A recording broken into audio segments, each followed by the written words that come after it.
Welcome to Swami Vivekananda Institute. My name is Saurabh Pathak and today I am going to start lecture 12 of econometrics. Lecture 12 में आपका बहुत स्वागत है। मुझे पता नहीं लेक्चर 12 है लेक्चर 13 है, वो आप जब ऊपर लिख कर देख लेना उसमें दिख जाएगा आपको, ठीक है। ये चीज़ है। तो यहाँ पर जो है कि क्वेश्चन हम स्टार्ट करेंगे। कौन क्वेश्चन का आंसर देगा, जो भी देगा आंसर उसी को यहाँ पे अभी तुरंत करोड़पति बना दिया जाएगा। ये केबीसी चल रहा है, केबीसी है ये भाई लोगों, केबीसी। ये कौन बनेगा करोड़पति नहीं है ये, है ना। ये आपका है कौन बनेगा, है ना। और ये करोड़पति नहीं है ना। तो यहाँ पर जो है कि ये क्वेश्चन का जो भी आंसर देगा तो वो यहाँ पर कौन बनेगा करोड़पति नहीं, लेकिन यहाँ पर मैं ये कहूँगा कि कौन बनेगा करोड़पति तुरंत तो नहीं, लेकिन हाँ एक दिन जरूर बनोगे। तो फटाफट इस क्वेश्चन का आप आंसर दीजिएगा, इस क्वेश्चन का ये आंसर दीजिएगा, ठीक है, फटाफट। तो देखिए, which of the following are considered non parametric test. देखिए अब जैसे ही ये बात बोली जाए नॉन पैरामेट्रिक टेस्ट, तो आप क्या करोगे फर्स्ट 5 सेकंड में क्या करोगे। देखो नॉन पैरामेट्रिक में तुरंत याद कर लो कि नॉन पैरामेट्रिक में सी आता है, उल्टा सी आता है, एक बार ऐसे सी आता है, एक बार ऐसे सी आता है, और उसके बाद कैसे सी आता है, इतने आते हैं। यानी ये सी टेस्ट, ये यू टेस्ट, ये एस टेस्ट हो गया, ये एस टेस्ट हो गया, इतने टेस्ट है, बात खत्म, ठीक है ना। ये आपके किस में आ जाएंगे, नॉन पैरामेट्रिक में। और पैरामेट्रिक में टेस्ट कौन कौन से आएंगे, मैंने आपको बताया था, निमोनिक, ZTP, और उसके बाद जो है कि F, और उसके बाद यहाँ पे आ जाएगा ZTP FA, यानी Z test, T test, P test, Pearson test हो गया, ये एफ टेस्ट, ये अनोवा टेस्ट हो गया। अब देखो फटाफट यहाँ पर आएगी which of the following are considered non parametric. Non parametric test कौन कौन से, देखो ये है यू टेस्ट, यू किस में है, नॉन पैरामेट्रिक में है, तो ये हो जाएगा। ये क्या है, क्रेजल-वालिस टेस्ट, यानी जो है कि क्रेजल-वालिस एस टेस्ट होता है, ये भी है। एफ टेस्ट नहीं है, टी टेस्ट नहीं है, क्योंकि ये पैरामेट्रिक में का इसका टेस्ट है। तो यानी 1, 2 और यानी ए, बी और ई। ए, बी और ई कहाँ है भैया, ए, बी पहले ही वाला है, हो गया काम। इतनी सी बात है, इतनी सी बात है। और आगे का गाना, एक तो गाने वगैरह सब भूल गया हूँ आप लोगों के चक्कर में, पढ़ाई जो है कि कराते कराते, है ना, सब भूल चुका हूँ, ऐसा समझ लो बात को। तो उसके बावजूद भी अगर आप नहीं पढ़ोगे तो बहुत बुरा लगेगा, क्योंकि इतना बड़ा बलिदान अगर मैं दे रहा हूँ और उसके बावजूद अगर आप ना पढ़ें तो मुझे बहुत बुरा लगेगा। और गम भी है कि मैं मतलब, देखो थोड़ा बहुत जो है कि होना चाहिए। मान लो कि हर टाइम जो है कि पढ़ाई में दिमाग के नस फटने का चांस रहते हैं ना। एक व्यक्ति है मेरे यहाँ पे, बहुत पढ़ता था, उसका एक जगह सिलेक्शन भी हो गया, ठीक है, और बहुत खुशी का माहौल था, दिमाग की नस फट गई, खत्म हो गया, बहुत बुरा लगा। और सबसे बड़ी बात, दोस्त था मेरा।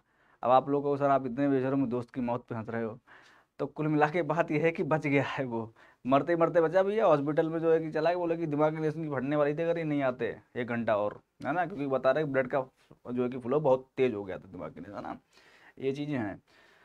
तो इसीलिए जो है कि गाने वाने भी गाते रहना चाहिए, है ना। तो यहाँ पर फटाफट बताइएगा, मैं इसीलिए यहाँ पे ज़्यादा कर रहा हूँ, टाइम लगा रहा हूँ, क्योंकि आपने इसका आंसर निकाल लिया होगा। देखो, which of the following statement are not true regarding the parametric test. Parametric test में जहाँ पर ये नोट लगा देख लो, वहाँ पर थोड़ा सतर्क हो जाना, क्योंकि जो है कि सब मामला गड़बड़ हो जाता है इस नोट से, ठीक है ना। तो parametric test make assumptions about the population.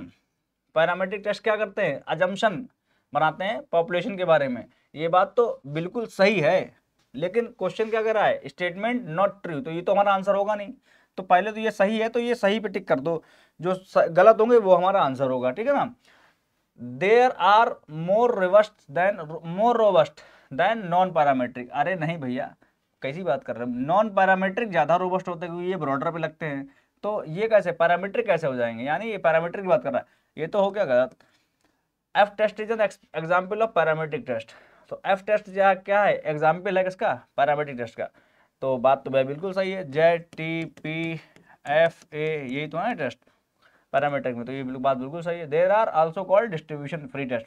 नहीं नहीं, डिस्ट्रीब्यूशन फ्री टेस्ट तो नॉन पैरामेट्रिक वाले कहलाते हैं, क्योंकि देखो डिस्ट्रीब्यूशन फ्री का मतलब है डिस्ट्रीब्यूशन है ही नहीं नॉर्मल वहाँ पे, यानी जो है कि नॉर्मल डिस्ट्रीब्यूशन तो पैरामेट्रिक में होती है, नॉन नॉर्मल में आ जाएगा, नॉन पैरामेट्रिक में आ जाएगा। तो यानी पैरामेट्रिक के रिगार्डिंग कौन से गलत है, एक तो ये गलत है, एक ये गलत है, तो यानी जो है कि आंसर हो जाएगा हमारा बी और डी। तो बी और डी कहाँ पे है, वही हमारा आंसर हो गया, ठीक है ना। तो ये चीज़ें ये क्वेश्चन पहले आए भी हुए हैं।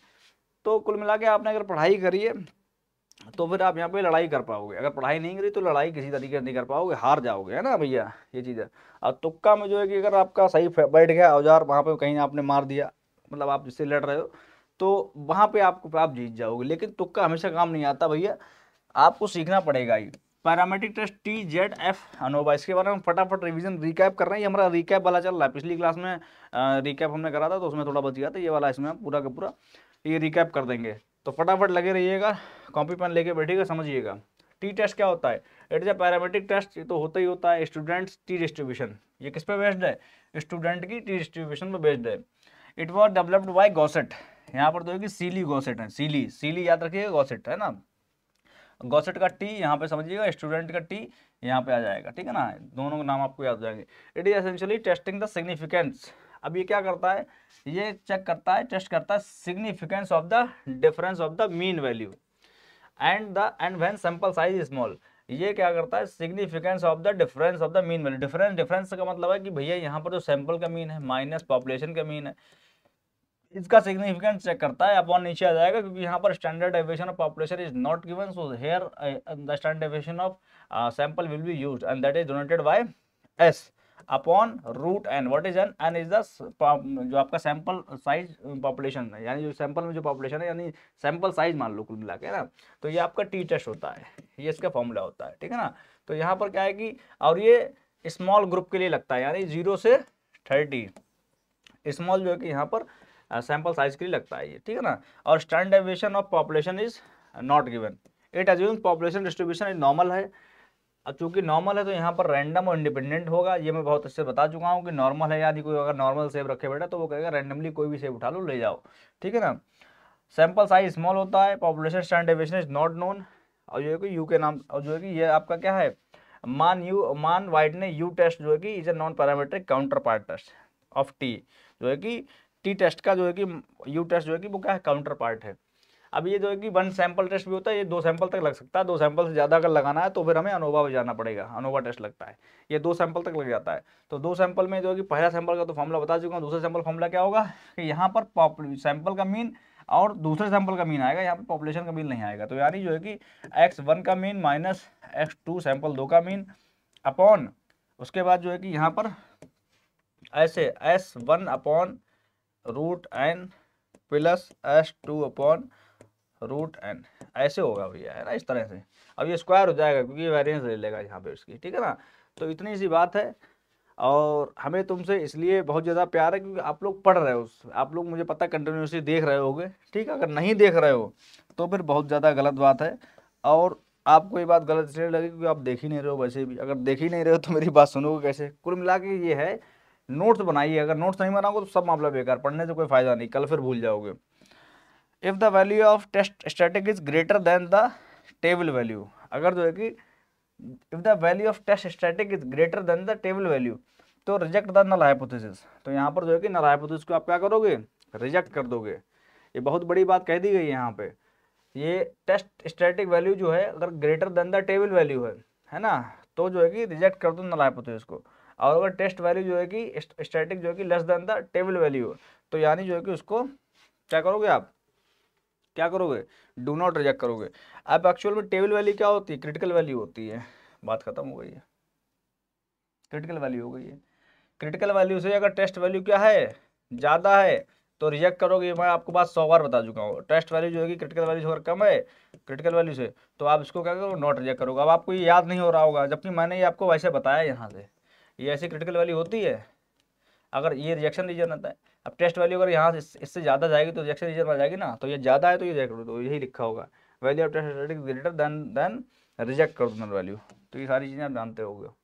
जेड टेस्ट है, पैरामेट्रिक है, use to determine whether the mean are different when the population variance is known. Population variance यहाँ पे नोन होता है, और मीन जो है कि यहाँ पर, अब यहाँ पर भी वही लगता है। यहाँ पर जो है कि कुल मिला के जो टी टेस्ट होता है, टी टेस्ट का फॉर्मूला क्या है? Mean of sample minus population mean upon sample का मीन होता है अपॉन रूट एन। लेकिन यहाँ पर सैंपल का मीन नहीं लगे, सैंपल का जो है कि यहाँ पर स्टैंडर्ड डेविएशन नहीं लगेगा, ये सैंपल का स्टैंडर्ड डेविएशन है, सैंपल का स्टैंडर्ड डेविएशन नहीं लगेगा। क्यों? क्योंकि भैया हमको यहाँ पे पॉपुलेशन का स्टैंडर्ड डेविएशन पता है, बस ये फॉर्मूला हो जाएगा, ठीक है। अब जब ये 2 टेस्ट पे लगेगा, बाकी का सब वही सेम है। अब ये ग्रेटर सैंपल साइज पे लगता है, जहाँ पर जो है कि सैंपल साइज मोर देन 30 होता है। 1 सैंपल मीन का वही फॉर्मूला है, उसका भी वही है जैसा टी में, बस यहाँ पर जो है कि जो एस जो है कि सैंपल का वेरिएंस था वहाँ पर पॉपुलेशन का वेरिएंस आ जाता है, क्योंकि यहाँ पर पॉपुलेशन का वेरिएंस आपको दे रखा होता है ना। अगर मैं ज़्यादा तेज़ बोल रहा हूँ तो कृपया 0.05 0.75 की स्पीड लगा लीजिए अपने फ़ोन में, अगर ये नहीं लगती तो 0.5 की लगा लीजिए, तो बहुत ज़्यादा स्लो हो जाऊँगा। टी टेस्ट इज यूज, क्योंकि ये रिवीजन क्लास है, फटाफट हमको रिवीजन करना है, उसके बाद हमको आगे का पार्ट कवर करना है, ठीक है।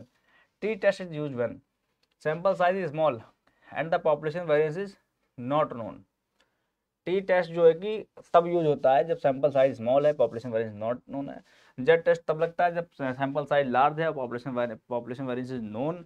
और अगर जो है कि पॉपुलेशन वेरिएंस आपका जो है नॉट नोन है और सैंपल का साइज लार्ज है, तब भी जेड टेस्ट लगेगा। और सैंपल साइज अगर छोटा है और पॉपुलेशन वेरिएंस नोन है, तब भी जेड टेस्ट लगेगा। यानी जेड ही जेड होगा, है ना, हर जगह ये चीज़ है। चलो, एफ टेस्ट पैरामीट्रिक टेस्ट है, ये एफ से पता कर लो। यहाँ पे एफ को आप ऐसा लिखो, तो मैंने कहा था कि यहाँ पर जो है कि अपॉन लग जाएगा, तो यहाँ पर S1 का स्क्वायर अपॉन S2 का स्क्वायर, यानी ये ratio of the sample variance ये बताता है। रेशियो क्यों करता है ये? क्योंकि ये एक्चुअल में कंपेयर करना चाहता है और ये ओवरऑल के लिए रखता है, ठीक है ना। तो ये आप देख लीजिए, पैरामीट्रिक टेस्ट है। सिलेंडर एस डिस्ट्रीब्यूशन, सिलेंडर नहीं भैया, ये सिलेंडर है, ये है ना, नेटसर है, इनको नेटसर एस साइलेंट होता है, नेटसर के नाम से याद रखिएगा। एफ टेस्ट जो है कि नेम है किसके बाद, नाम के बाद, रोनाल्ड फिशर के नाम से, है ना। The test of the hypothesis of two population have the same variance if F is regarded as a comparison of equality, बनेगा ना, ये कंपैरिजन के लिए यूज होता है। F static is simply the ratio of two variable, मैंने कहा ना, देखो ये रेशियो है, रेशियो होता है टू वेरिएबल का, ठीक है ना। तो ये बात आप ध्यान रखो। इसका फॉर्मूला जो है कि आप और अच्छे से याद कर सकते हो। यहाँ पर जो कि जो है स्क्वायर का, यानी जो वेरिएंस है, वेरिएंस कैसे होती है भैया, मीन का स्क्वायर अपॉन पॉपुलेशन का साइज, है ना, ये चीज़ है। By changing the variance F test becomes very flexible, अगर भैया वहाँ पर वेरिएंस चेंज कर दोगे तो फ्लेक्सिबल तो हो जाएगा। मान लो कोई भी किसी में चेंज आएगा, वो चीज़ फ्लेक्सिबल हो जाएगी। ओवरऑल सिग्निफिकेंस रिग्रेशन मॉडल से कहा जाता है। तो ये सारी चीज़ें आप देख लीजिएगा। अनोवा क्या है, ये क्या है भैया, एक्सटेंशन है जेड टेस्ट का। अगर 2 से सैंपल से ज़्यादा चाहिए तो यहाँ पे वहाँ पे अनोवा लग जाएगा। पैरामीट्रिक टेस्ट हाइपोथेसिस टेस्टिंग का, तो यहाँ पर जो है कि मोर देन 2 सैंपल, है ना, मोर देन 2 सैंपल इफ, और ये किसको, एफ टेस्ट को यूज करता है ना, the equality of means and the relative variance between them. बाकी ये वही नॉर्मल डिस्ट्रीब्यूशन वगैरह सब कुछ अज्यूम करता है, ठीक है। तो अब बाकी ये नॉन पैरामीट्रिक टेस्ट आ गए, काई मान क्रूजल, है ना, क्रूजल आपका एच हो गया है। तो जो है कि काई स्क्वायर टेस्ट में जो है कि यहाँ पर ये आपका दो दो उसके लिए यूज होता है। पहली चीज़ तो ये जो है कि आपका गुडविल ऑफ फिट, है ना, उसके लिए यूज होता है। और दूसरा जो है कि ये 2 वेरिएबल में इंडिपेंडेंसी को शो करने के लिए यूज होता है, ठीक है ना। इंडिपेंडेंसी वहाँ पर टेस्ट करने के लिए यूज होता है, ठीक है ना। और as a test of goodness, goodwill मैंने कहती है गुडनेस ऑफ फिट, ठीक है ना। तो ये दोनों चीज़ें हैं यहाँ पर, तो इनको आप याद कर लीजिएगा। गुडनेस ऑफ फिट टेस्ट इसको इसलिए कहा जाता है। और यहाँ पर ऑब्जर्व जो आपके फ्रिक्वेंसी है, एस्टिमेटेड फ्रिक्वेंसी है, तो उनका डिफरेंस का स्क्वायर करके अपॉन एस्टिमेटेड फ्रिक्वेंसी जो होती है उससे डिवाइड कर दो, तो काई स्क्वायर की वैल्यू यहाँ पे मिल जाती है आपके लिए, ठीक है ना। काई स्क्वायर जो कि पैरामीट्रिक टेस्ट है, use for population variance on the basis of sample variance, ये बहुत इंपॉर्टेंट है। ये जो है पॉपुलेशन वेरिएंस पे जो है टेस्ट किसके लिए होता है, पॉपुलेशन वेरिएंस के लिए होता है, on the basis of sample variance.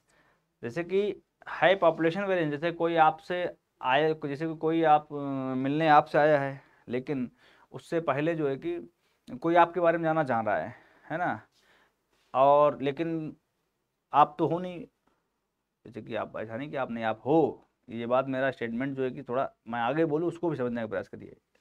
आप हो, जैसे मान लो कि ऐसा है कि आप उसकी पहुंच में नहीं हो। जैसे आप असिस्टेंट प्रोफेसर बन गए, उसके बाद आप जो है कि प्रोफेसर बन गए, उसके बाद आप बहुत तगड़े इकोनॉमिस्ट बन गए हो, और आप बैठ रहे हो IMF में, है ना, इंटरनेशनल मॉनेटरी फंड जो आपका है, वहाँ पे आप बैठ रहे हो, और बहुत सबसे टॉप फ्लोर बैठ रहे हो। वो इंडिया का आदमी है या कहीं का और का है, अब वो आप तक नहीं पहुँच पा रहा, लेकिन वो आपका सर्वे, आपका इंट्रोडक्शन जो पूरा, या आपसे इंटरव्यू करना चाह रहा है, तो वो किसको पकड़ेगा, जो बहुत ही आपका नज़दीकी का व्यक्ति होगा, जो बहुत नज़दीक का व्यक्ति होगा उसे पकड़ेगा, उससे आपके बारे में पूछेगा। और वो फिर जो भी स्टेटमेंट, जो भी सर्वे करेगा, जो भी सैंपल लेगा आपसे, उस पर इन्फ्लुएंस करेगा, फिर आपके बारे में लिख देगा।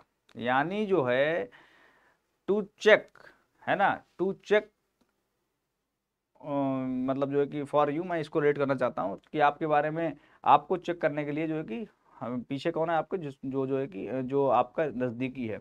तो यहाँ पर is used as a test for population, यानी टेस्ट फॉर, मान लो आपका नाम सौरभ है, तो test for Saurabh on the basis of sample, जो नज़दीकी है सौरभ का। मान लो मेरा मित्र है, एक मेरा मित्र है, उसमें मुझे हंसी आ गई, ठीक है, तो मित्रों का नाम लेते भाई हंसी आ जाती है, ठीक है। तो वहाँ पर जो है कि उसके तो वो नज़दीकी भैया, वो मेरे बारे में बहुत कुछ जानता है, तो हो सकता है लोग उसके पास चले जाएं, है ना।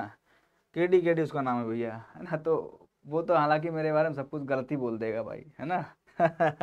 सब कुछ गलत बोल देगा, कुछ सही बताएगा ही नहीं, इतना मुझे पता है। लेकिन आदमी बढ़िया है भाई, है ना।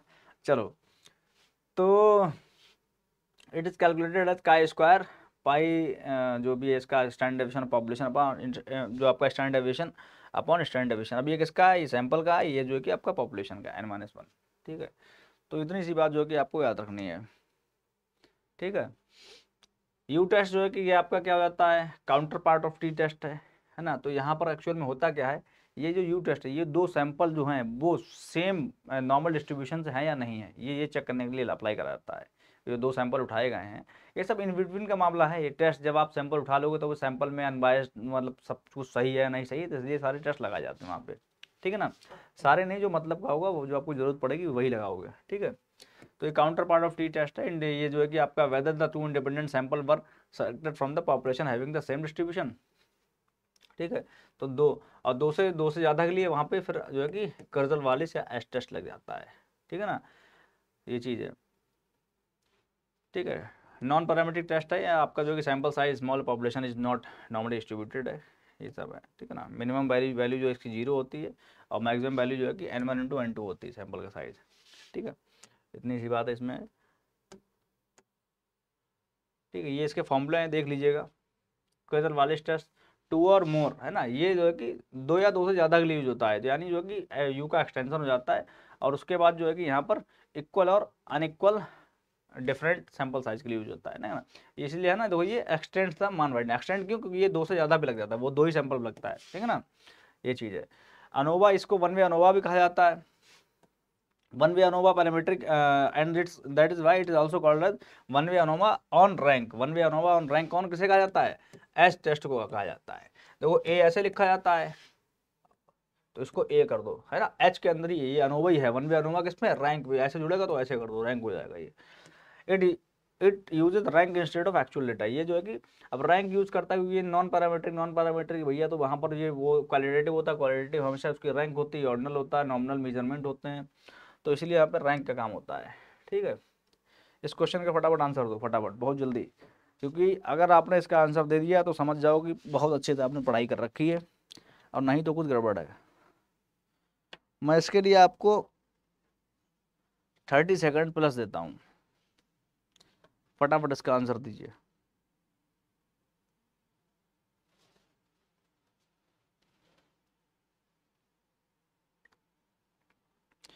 फटाफट इसका आंसर दीजिएगा।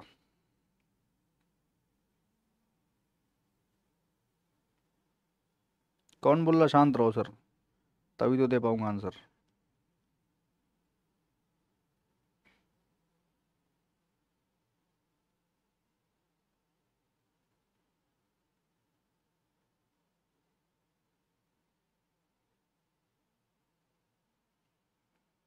दे दिया आंसर,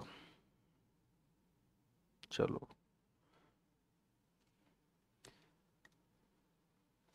अरे अच्छा, ये एक्स स्क्वायर पूछ रहे हो आप, ये एक्स स्क्वायर नहीं, ये काई स्क्वायर है। The application of chi square test as parametric test will be in which of the following situation, है ना। ये चीज़ें हैं, तीनों लग रहे हैं, बहुत अच्छी बात। देखो, इंडिपेंडेंस ऑफ एट्रीब्यूट ये तो होता है, गुडनेस ऑफ फिट ये भी होता है, लेकिन जो है कि ये यहाँ पर तीनों का तो ऑप्शन ही नहीं, एक ही चूज करना, तो कौन चूज करोगे। तो मैंने बताया था, जो बहुत बड़ा मैंने उदाहरण दिया था, कि अगर आप आईएमएफ में किसी ऊपर इकोनॉमिस्ट के बैठे उसको पता लगाना चाहते हो, तो आप उसके नज़दीकी को पकड़ोगे, है ना। तो यानी to know the variance of population on the basis of sample variance is known as chi square test, तो ये आपकी बात हो जाती है। पॉपुलेशन वेरियंस जाना चाहता हूँ ऑन द बेसिस, तो ये ज़्यादा सटीक बात। उसके बाद जो है कि ये तो इसका मेन मोटिव यही है, उसके बाद जो है कि फिर इसको ये भी कहा जाता है, ये भी कहा जाता है बिलविन वैसे तो फॉलोइंग। तो आंसर इसका 3 हो जाएगा, 3 जाता है एग्जैक्ट ऑप्शन है, ऐसे ही नज़दीकी क्वेश्चन। इसका आंसर तो फटाफट, जेड कैसा होता है, पैरामेट्रिक होता है, और उसके बाद जो है कि ये लार्ज सैंपल पे यूज होता है, ठीक है ना। इतनी इसकी खास बात। अनोवा जो है कि ये एक्सटेंशन है, एक्सटेंशन ऑफ जेड है। और ये क्या होता है, ये पैरा होता है। इसके बाद में इसके और भी फीचर हैं कि ये गुडनेस ऑफ फिट है। और जो है कि इसके बाद जो है कि इसका जो ना दो वेरिएबल के बीच में इंडिपेंडेंसी चेक करने के लिए यूज होता है, तो ये इसका है इंडिपेंडेंसी। काई जो है कि काई का मतलब है ये नॉन पैरामेट्रिक है, नॉन पैरा है। और उसके बाद इसकी और भी खास बात वगैरह है। कर्जल वालिस एच, ये भी नॉन पैरा है, नॉन पैरा है ना। ये एच टेस्ट है, ये जो है कि सैंपल के बीच में लगता है, तो ये चीज़। चलो अब जो है कि comparing the difference in the mean values of the more than 2 sample size, ये पैरामेट्रिक है, तो ये चला जाएगा भैया parametric more than 2। Parametric differences mean values more than two यानी है। और पैरामेट्रिक ये आपका हो जाएगा अनोवा, ठीक है ना। और जो है कि testing significance of difference between the average of large size sample groups, और ये क्या है पैरामीट्रिक है, ये आपका हो जाएगा जेड टेस्ट, ठीक है ना। Significance of difference between two average है ना, ये चीज़ है। लार्ज है, देखो ये लार्ज वाला है, लार्ज साइज पे लगता है, तो मैंने कहा था ना यार इसका लार्ज पे लगता है ये, ठीक है। इसके बाद जो कि comparing difference of mean values of more than 2 sample groups, non parametric है। अब मोर देन 2 है यानी ये तो एच हो गया भैया, ठीक है, क्योंकि एच जो है कि यू का एक्सटेंशन है, मोर देन 2 पे लगता है। Testing significance of association between two attributes, association between two attributes, ये आपका काई हो गया है। काई जो नल के नीचे जम जाती है वो वाली मत समझना भाई आप लोग। काई काई जम जाती है ना, वो फर्श अर्थ पे काई जम जाती है, कहीं पानी नहीं पड़ता है, वो काई नहीं है ये। फिर आप वो वाली काई टेस्ट, कोई पूछे तो काई टेस्ट क्या होता है, तो आपको वो नल के नीचे जम जाती है उसको टेस्ट करते हैं कि फिसलेंगे नहीं फिसलेंगे। उसे मत बता देना, ये तुरंत तुम्हें असिस्टेंट प्रोफेसर बना देगा और सैलरी भी दे देगा तुरंत। सैलरी तुरंत दे सकता है, तो इसमें कौन सा आंसर हो जाएगा भाई, फटाफट मजाक करके के। यहाँ पर जो है कि ए का बी और बी का ए, ए का बी का ए, ये गलत, ये गलत, ये सही है, तीसरा वाला हो जाएगा आंसर, ठीक है। तो इतनी सी बात है। और हमें तुमसे एक ही खेद है कि आप लोग आंसर नहीं देते हो फटाफट, है ना, आंसर नहीं देते हो। और यूट्यूब पे तो हालांकि क्लास बाद में पढ़ेगी, तो यूट्यूब वाले बच्चे बाद में आंसर देंगे, आप लोग तो कम से कम आंसर दीजिए। 3-4 तो बच्चे बैठे हुए हो एप्लीकेशन के ऊपर, आंसर नहीं दोगे कैसे काम चलेगा। State the null hypothesis, state the null hypothesis, है ना। यूट्यूब पे अभी क्या है, लोग कम जुड़ पाए हैं, तो धीरे धीरे लोग जुड़ेंगे, और जैसे जैसे आप लोग जुड़े वैसे वैसे जो है कि आप लोग क्योंकि जल्दी अभी स्टार्ट करा है तो थोड़ा समय लगेगा, ठीक है। और हालांकि जो है कि सारा कुछ जो है कि चीज़ें पढ़ रही हैं यूट्यूब पे निःशुल्क आप लोगों के लिए, तो फिर फटाफट जुड़िएगा और जो है कि अपनी राय प्रकट करिएगा। चलिए यहाँ पर जो कि ये स्टेप्स ऑफ हाइपोथेसिस टेस्टिंग है, तो ये जो है कि हमने सब पढ़ रखे हैं। नल हाइपोथेसिस, अल्टरनेट हाइपोथेसिस पढ़ ये तो इतना पढ़ लिया जैसे कि इतना तो जो है कि ABCD भी नहीं पढ़ी थी, रट्टा मारा था, है ना, ये चीज़ें हैं। Probability, type 1 error, type 2 error आप लोग सभी लोग जान चुके हो। लेवल ऑफ सिग्निफिकेंस हम जो है कि सबसे पहले हम क्या करते हैं, हाइपोथेसिस का फॉर्मेशन करा, उसका लेवल ऑफ सिग्निफिकेंस तय करा। लेवल ऑफ सिग्निफिकेंस हम निकाल लेते हैं कौन सी वैल्यू, टेबल वैल्यू या क्रिटिकल वैल्यू। क्रिटिकल वैल्यू को निकाल के उसका हम टेस्ट लगाते हैं। टेस्ट से हम क्या पता करते हैं भैया, टेस्ट वैल्यू को क्रिटिकल वैल्यू से कंपेयर करा।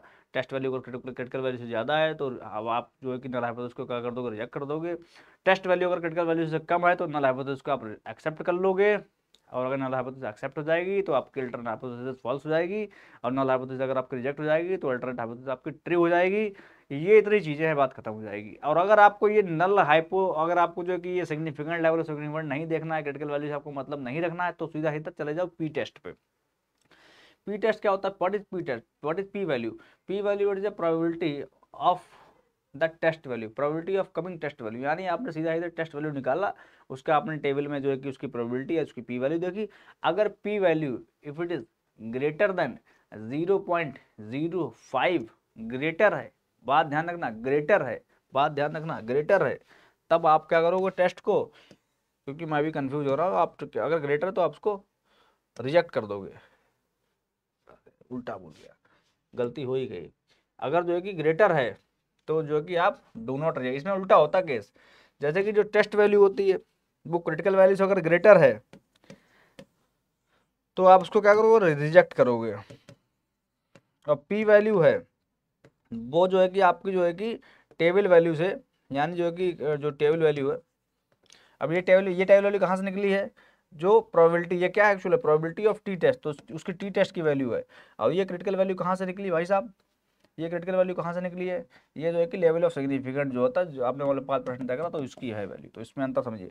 तो यहाँ पर अगर पी जो है कि 0.05 से ज़्यादा है, टेबल वैल्यू नहीं, पी की जो आपने वैल्यू निकाली वो टेबल वैल्यू नहीं, उसको जो है कि 0.05 से ज़्यादा, ये लिखिए 0.05 से अगर ज़्यादा है टी वैल्यू, टेस्ट वैल्यू अगर क्रिटिकल वैल्यू ज़्यादा तो रिजेक्ट होगा उस वाले मेथड में।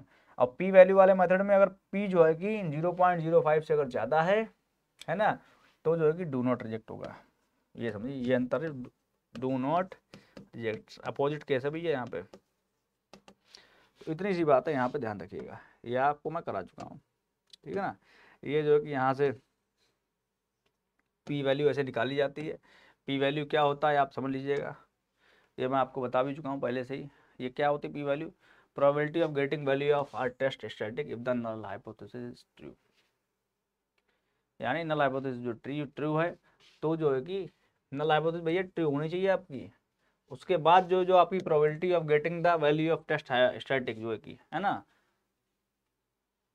If the probability of getting the value of our test static, है ना, यानी जो है कि ये प्रोबेबिलिटी होती है टेस्ट वैल्यू जो आपकी आई, मतलब टेस्ट वैल्यू आपकी जो कि टी बराबर 1.9 आ गया है, 98 आ गया, तो इसकी प्रोबेबिलिटी क्या है, तो वो आप इस वाले चार्ट में आप देखोगे, यहाँ पे ये वाला चार्ट है, इसमें उसकी वैल्यू देखोगे। मान लो आपकी वैल्यू आई फॉर एग्जाम्पल 2.76 -2.76 आई, -2.76, तो -2.7 की तो ये है, 2.8 की है, 7.6 की कितनी होगी, 7.6 की ये होगी, तो ये -2.7, ये आ जाओ आ जाओ आ जाओ आ जाओ, और 6 कहाँ, ये वाली है, यानी 0.0029 है। मैं पता नहीं कुछ और ही ले रहा था वहाँ पे, वो पी वैल्यू वो टेस्ट वैल्यू ले रहा था शाम, ठीक है। तो ये क्या है, ये आपकी 0.05 से ये क्या है भैया, ये तो कम है, तो अगर ये कम है तो फिर क्या होगा, ये जो है कि आपकी जो है कि रिजेक्ट कर दी जाएगी, ये क्या है, रिजेक्ट। अच्छा अच्छा, मैंने इसकी ट्रिक बताई तो थी, मैंने कहा कि अगर अगर कम पी रखी है तो रिजेक्ट करोगे, ज़्यादा पी रखी ज़्यादा रिजेक्ट। मान लो दोस्त है आपका कोई, तो शराबी, आपका नहीं भैया, कोई शराबी लोग होते हैं उनका दोस्त होते हैं उनके, तो उनका उनका वही दोस्त होता है जो ज़्यादा पीता है, कम पीने वाला दोस्त नहीं है ना। तो इसने कम पी, रिजेक्ट, ज़्यादा पी, अरे मैं सब भूल गया हूँ, यानी जो है कि अगर इसकी वैल्यू इससे कम है 0.05 से, तो जो है कि रिजेक्ट आप कर दोगे, और ज़्यादा है तो आप एक्सेप्ट कर लोगे, इतनी सी आपको बात रखनी है ना, समझ गया बात। और उसमें क्रिटिकल वैल्यू में क्या होता है, टेस्ट वैल्यू में क्रिटिकल वैल्यू से अगर ये क्या है, कम है तो ये एक्सेप्ट है, लेकिन अगर यहाँ पर जो है कि ये कम है तो ये क्या हो जाएगी, रिजेक्ट हो जाएगी, ठीक है ना, ये चीज़ है। चलो सेशन को जो है कि अभी हो गई आपकी पूरी रिवीजन, यहाँ तक ही, कल से जो है कि स्टार्ट करेंगे स्टैटिक्स का पोर्शन। अब सिलेबस के अनुसार जो है कि पूरा का पूरा स्टैटिक्स का जो है कि पोर्शन मैं करा दूंगा। सिलेबस आपको मैं फिर से दिखा देता हूँ। सिलेबस में जो है कि हमारा ये, मैंने जो ऑफिशियल सिलेबस है, ये ऑफिशियल सिलेबस है, ठीक है। तो उसमें जो है कि मैं यहाँ पे स्टैटिक्स एंड इकोनोमेट्रिक्स में जो है, अरे क्या है,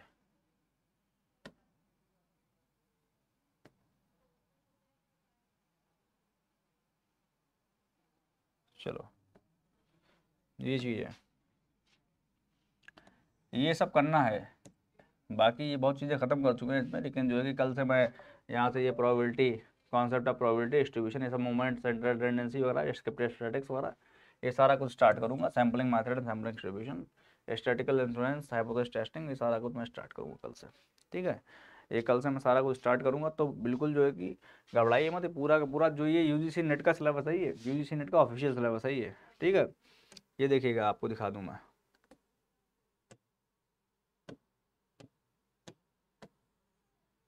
ऊपर पहला वाला पार्टी गायब हो गया क्या, तो यूजीसी नेट का ये ऑफिशियल सिलेबस है भाई।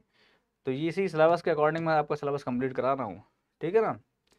तो जो है कि बिल्कुल लाइक करिए, सब्सक्राइब करिए, चैनल सब्सक्राइब कर लीजिए, क्योंकि जो है कि आगे क्लासेस का जो है कि आपको नोटिफिकेशन पहुँचे, इसलिए जो है उसका बेल आइकन भी दबा दीजिएगा। और फिर मिलते हैं नेक्स्ट क्लास में, ठीक है। Take care, bye bye. एक चीज़ ये है कि जो सिलेबस है, ये अपनी जो है कि इसका प्रिंट निकाल निकाल लीजिएगा, अपनी कॉपी में नोट कर लीजिएगा, या इसका प्रिंट निकलवा लीजिएगा। और फिर उस पर जो है कि आप एक पेन लीजिएगा, ब्लैक, और ब्लैक ले लीजिएगा उससे, या ब्लू, मतलब जो भी एक पेन ले लीजिएगा, अगर उससे अगर आप ब्लू से टिक कर रहे हो, यानी वो आपने कंप्लीट कर लिया है, एक रेड पेन लीजिएगा, उससे जो भी आप टिक करो यानी वो आपने कंप्लीट नहीं करा है, तो उससे जो है कि आपको पता लग जाएगा कि आपने क्या कंप्लीट करा क्या नहीं। आपने तैयारी रखी 100%, है ना, 100% अगर आप अपनी तैयारी रखोगे तो वहाँ पर फिर कुछ भी कहीं से भी आता है आप उसको कर पाओगे। ठीक है, नेक्स्ट क्लास में मिलते हैं। Thank you so much, take care.